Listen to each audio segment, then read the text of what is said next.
Kesimpulan hasil wawancara dan presentasi hasil laporan wawancara.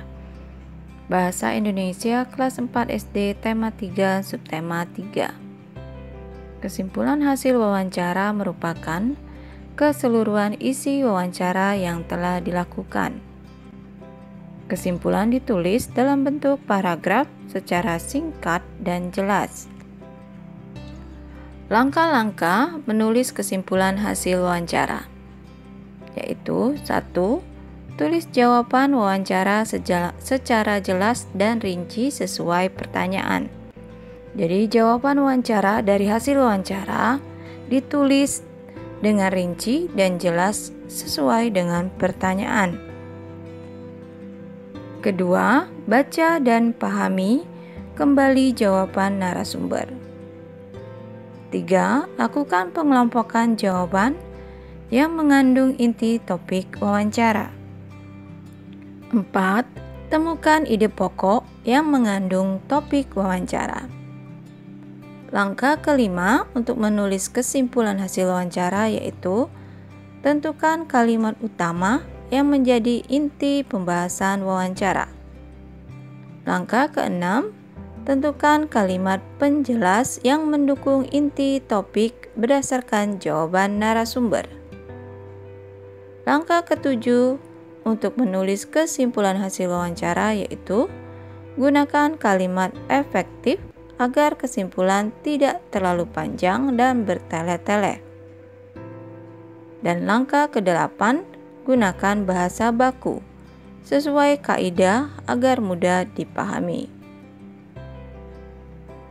Hasil wawancara sebaiknya dipastikan kebenarannya dengan cara meminta tanggapan atau saran dari orang lain. Contohnya dari teman.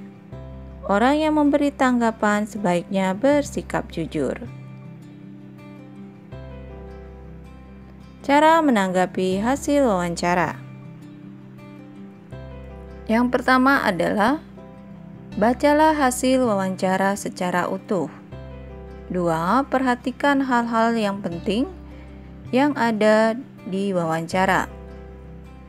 3. Ketika menanggapi, gunakan bahasa yang santun saat memberi jawaban agar tidak menyinggung orang yang meminta tanggapan. Hal-hal yang penting yang ada di wawancara terbagi atas: ketentuan pertanyaan yang baik, kelengkapan jawaban, kesesuaian jawaban dengan topik. Contoh cara memberi tanggapan. Menurut saya, pertanyaan tentang jumlah anggota komunitas peternak kambing Etawa tidak perlu ditanyakan karena tidak sesuai dengan topik wawancara, yaitu budidaya kambing Etawa. Selanjutnya kita akan membahas tentang presentasi laporan hasil wawancara. Sebelumnya kalian telah belajar cara membuat kesimpulan dari hasil wawancara. Setelah mendapat pendapat orang mengenai laporan hasil wawancara, maka dapat digunakan untuk memperbaiki laporan hasil wawancara yang telah dibuat sebelumnya. Laporan hasil wawancara yang telah diperbaiki dapat dipresentasikan. Presentasi adalah penyampaian hasil wawancara secara lisan. Tujuan mempresentasikan hasil wawancara yaitu membagi informasi kepada orang lain tentang wawancara yang telah dilakukan.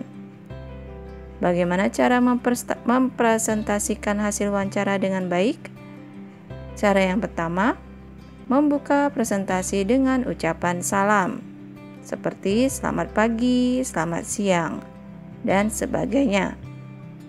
Cara kedua, memperkenalkan diri dan menjelaskan maksud dan tujuan melakukan presentasi dengan menggunakan bahasa yang santun.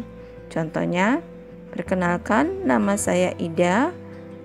Tujuan saya melakukan presentasi hari ini adalah memberikan informasi mengenai budidaya kambing etawa.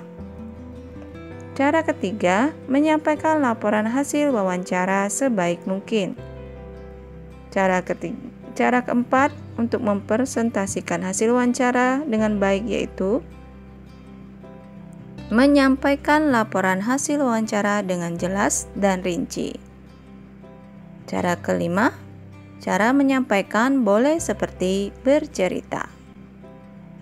Yang keenam, hasil wawancara disampaikan secara komunikatif atau menggunakan bahasa yang mudah dipahami.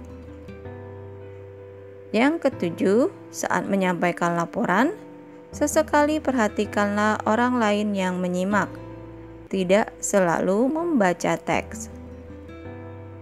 Yang kedelapan, jika kesulitan menghafal teks, sebaiknya kamu menggunakan catatan kecil berisi poin-poin hasil wawancara.